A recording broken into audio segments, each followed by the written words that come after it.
Hey everybody, what is going on? Hexlex here. Got another Master Duel video for you. Coming at you with Zoodiac, Mitsurugi. We're also playing a Fallen package, that being the Fallen and the Virtuous. Talked a little bit about this deck in my Broad Bowl theorizing video I posted last week, where we went over 5 deck lists that Broad Bowl could be in after it got unbanned. And I think of those 5, this one holds the most promise. So I'm going to show you how Zoodiac Rapier can set up a Mitsurugi board with some additional disruption, and then we'll take a look at some gameplay. We're going to begin by normal summoning Rapier. No need to activate the optional effect. We are instead simply going to overlay Chakanine on top of Rapier. And now Chakanine can utilize an effect through Rapier, which is to detach and then summon another Rapier from deck, like so. Now, if we had a way to go into Mitsurugi plays in hand, what we could do is simply put Tiger Mortar on top of Rapier, then summon the third Rapier, put Broad Bowl and then Dryden on top of that, and then we could make the Utopic Draco fighter with our Chakanine plus Tiger Mortar. But I'm going to show you how to make King of the Pharolymphs instead. So how we do that is we're going to make Tiger Mortar, but we're going to put it on top of Chakanine, not the Rapier. Very important. Now this will let us utilize the Tiger Mortar effect. We can detach the Chakanine and take a different Zoodiac monster from our graveyard and attach it. In that case, it's going to be the Rapier. Now Rapier's effect and Tiger Mortar's effect are 2 separate once per turn effects, meaning that now we can activate Rapier's effect through Tiger Mortar. And we can summon the third copy of Rapier from deck. Again, if you wanted to make Utopic Draco Fighter instead, you would put Tiger Mortar on the second Rapier, and then summon the third, then Chakanine plus Tiger Mortar make F0 plus UDF, then you could summon Dryden. But here, what we're going to do is we're going to make King of the Pharolymphs by overlaying our 2 level 4 Rapiers. Alright, now we can activate King of the Pharolymphs effect. We're going to detach one of the Rapiers, and now we're going to add the Habakiri from deck to hand. We're going to activate the effect of Habakiri in order to special summon Saji from deck, which we will then end up tributing. Alright, now Saji effect gets to activate. We are going to add the Mitsurugi Ritual from deck to hand. And now we are going to activate Mitsurugi Ritual. We're going to start by summoning from the hand first. We're going to special summon Habakiri by sending away the Kusanagi as well as Aramasa. Ideally, Kusanagi would be in deck, but it's fine if you have to send it from hand too. Alright, now we can trigger both effects. We're going to do Kusanagi as Chainlink 1, because we definitely care about adding the ritual back more than searching for a monster. Then we're going to activate Aramasa, and with the Aramasa search, you could either get Murakumo or Futsuno Mitama, but I like getting Futsuno Mitama and then summoning Murakumo from deck off of the ritual, which we are going to do right now. We're going to activate Ritual, choose the first effect, we are going to summon the Murakumo, and we are going to send away the Habakiri that is on our field. Beautiful. Okay, now we get to activate the Habakiri effect, and we are going to want to search up the Mitsurugi Mirror. And, of course, we are also able to special summon the Habakiri to our field. Now we can activate Mitsurugi Mirror, and we're going to summon the Futsuno Mitama, sending away the Murakumo, because we have not used the Tributed effect yet.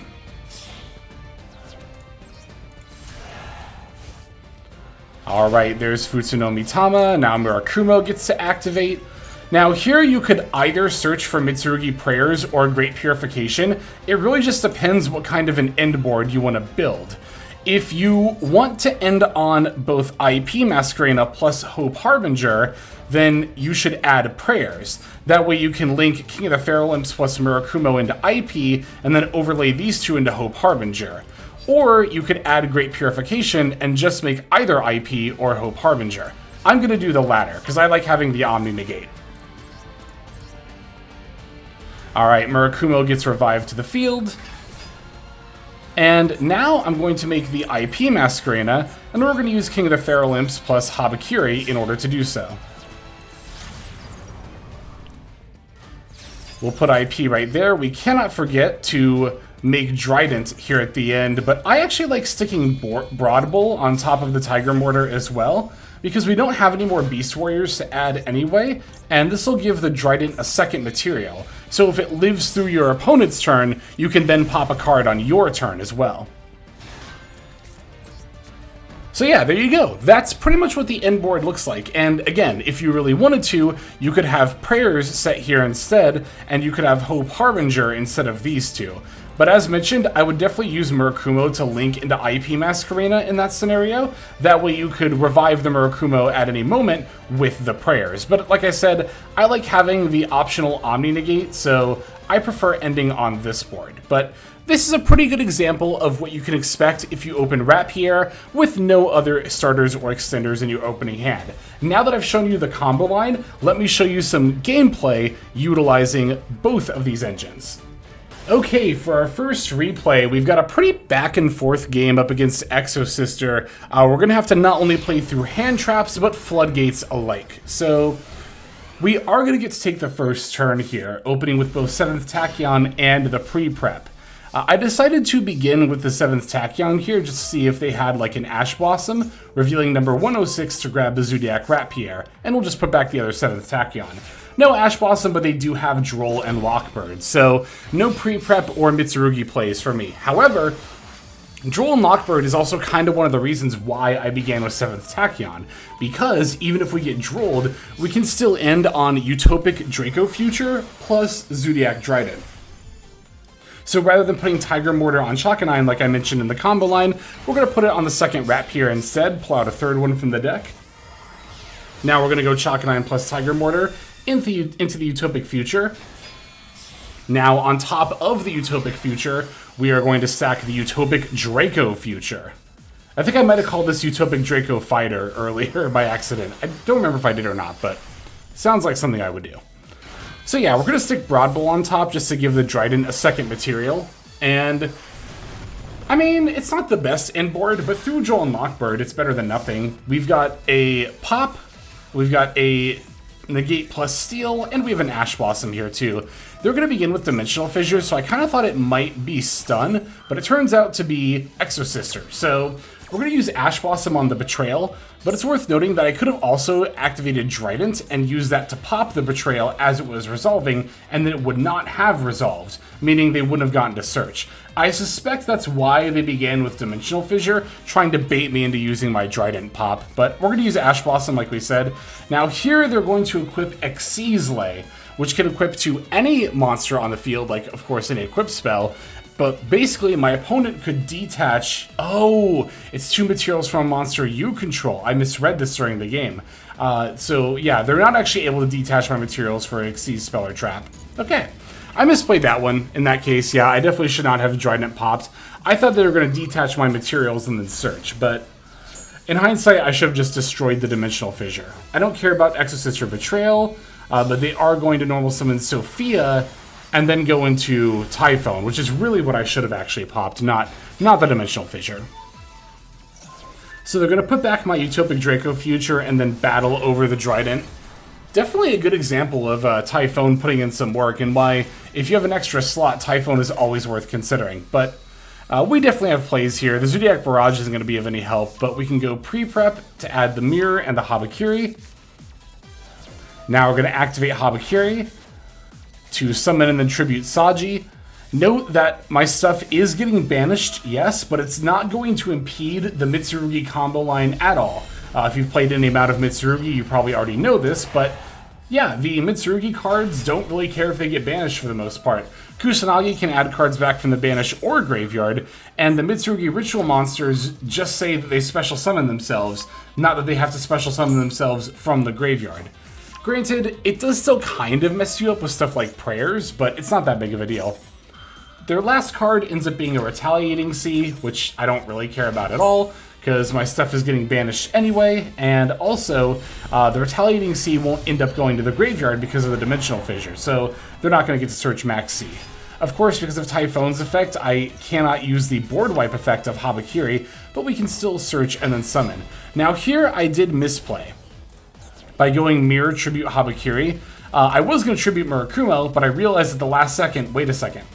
Yeah, it's not just on the field. It says while Typhoon is on the field, neither player can activate the effects of monsters with 3k or more attack. So if I were to tribute the Murakumo, it would not be able to search or revive. That would obviously be really, really bad for me. So I should not have tributed Habakiri for Futsu no Mitama here. I should have battled with Murakumo and Habakiri. Then main phase 2, I could have tributed Murakumo for Futsu no Mitama, then gotten the search and been totally fine. But instead, what I'm going to do is I'm going to use prayers to tribute the Futsu no Mitama. That way I can find Great Purification, and now I've got both Ash Blossom and Omni negate, the Murakumo negate, and potentially a board wipe going into their turn.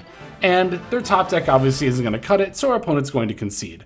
Good example of some more back and forth gameplay, not just showing what the turn 1 combo line does, and still utilizing both engines here. Very nice. Okay, let's take a look at the next game. Next up, we've got a going second game against Orcust. Orcust is still traditionally one of the higher win rate decks. That has been the case for the last couple of months, even with, Cool Tune and all the other stuff getting released, Elf Note, Orcust actually still remains statistically one of the strongest decks. Alright, so they're going to begin with normal summon Girsu. I'm going to activate Infinite Impermanence, and then as soon as this Imperm resolves, I'm definitely going to want to fire off the Fuelos, because of course, this deck does have a Link 1 monster. And they are going to go into the Link 1 monster. They're actually going to play right on into the Fuelos and accept the Fua challenge. So we're going to get a lot of draws here. They're going to send a Heart Pourer from hand to add a Babble. Now, of course, I'm definitely looking to pop the Babble with my Fallen and the Virtuous. But we got to wait for them to play out their turn first. Alright, now they're going to make the Link 2 Galatea.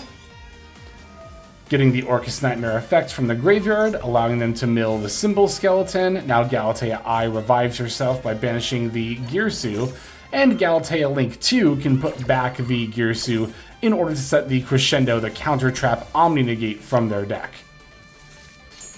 Alright, here's the revive from the Galatea I. Now they're going to link off into the Long Girsu, Link 3. And from here, they get to use the Symbol Skeleton effect. We did top deck Droll Knockbird, which famously does nothing against Orcust. Not nothing. Sometimes very early on it can matter, but definitely not in a scenario like this. Alright, they're going to attach the Symbol Skeleton with the Ding Girsu, and then link with the Long Girsu, and now they can summon the Link 4 and Lil Girsu. We did find a second copy of the Fallen and the Virtuous in all our draws, which does matter, because a lot of these negates, like the Orcust Counter Trap, negate the activation of a card, right? Oh, let me see here. Yeah, here we go. Negate the activation, and if you do, banish the card. Well, Fallen and the Virtuous says you can only activate the Fallen and the Virtuous per turn, meaning if the activation gets negated by something like Orcust Crescendo, then we can actually still utilize a second copy. Not only that, but we actually send for cost, meaning that now we have both Albion and Ecclesia in our graveyard. So as soon as my main phase 1 begins, I can use Ecclesia and the Dark Dragon's effect to shuffle yet another card back from my opponent's graveyard. Just another reason among many why the Fallen and the Virtuous is such a good board breaking card. They're going to add back the Symbol Skeleton. They pretty much have to fire off all of their Orcust effects right now because, of course, yeah, the field spell is going to get destroyed. Now, the Dingirasu can protect their cards from being destroyed, which might be a little bit annoying against Murakumo, so I'm going to shuffle that back rather than the face down card. Besides, even if the face down card is something like Call By or Imperm, I think I've got more than enough gas to push through it. We're going to use Barrage to find Rat Pierre before going into Chakanine. Now, Chakanine is going to detach Rat Pierre, and sure enough, their face down card does end up being an Imperm. Now, Imperm is going to negate Chakanine's effect to summon another Rat Pierre from deck, but I can simply normal summon from the hand. We're going to turn the second Rat Pierre into Tiger Mortar. And now we're going to activate Rat Pierre's effect through Tiger Mortar to summon the third copy from deck. Now I can make the Utopic Draco Future, which will insulate me from any possible hand traps my opponent might have, and I also have a Dryden ready to go as well. That way I can pop the Enlil Girsu, and as soon as I have 8k damage on board, I can just swing in for lethal. Mitsurugi Ritual is going to get activated, summoning out the Murakumo. So I don't even need the Trident to pop. Murakumo can just pop here, but my opponent's going to concede before we get that far. So just another great example of, you know, not only playing second in general, but also, again, utilizing our multiple engines to make sure that we are able to push through everything our opponents got. I've got one last duel to show you, and then we'll finish off. All right, so this game is going to be against Enneacraft, and we are going second. Enneacraft is honestly a bit of a scary control deck. It's got a bit of a bite behind it. It also plays very weirdly. Until you've played against Enneacraft, it's hard to kind of visualize it. But, all right, they're going to begin with the Okniral Eye. I don't even know. And then start setting up their Pentascales. This hand is not the best, because we have a bunch of Mitsurugi monsters in hand, but we do have Droll Knockbird, which ends up being really, really good against Enneacraft. So they're going to set a couple more monsters from hand. Most notably, among the cards we know they can shuffle back cards from our graveyard if we activate an effect in the graveyard. And if we add a card from deck to hand, they can banish a random face-up card from our hand. No idea what this middle face-down monster is, but they're going to have a face-down spell trap card for us as well. Drawing for turn, we find Mitsurugi Mirror, not the best, but we could potentially make use of it. Going to begin with 7th Tachyon, and they're going to flip up the Defterra, which is going to let them get the Banish. Also letting them add the Arcatail. So we're going to add Zoodiac Wrap here. I'm going to put back Saji to summon off the Habakiri later. And unfortunately, they do end up ripping the Aramasa. So we're going to normal summon the Wrap here, and then use that to go into Chakanine. Now as we go to activate Chakanine's effect, they are going to end up having Ash Blossom. And as you can see, because of what's in my hand, that's actually going to pretty much be it for me. I think I actually literally concede right after this, because I have no further plays, and I know my opponent has the ability to pop off on their next turn.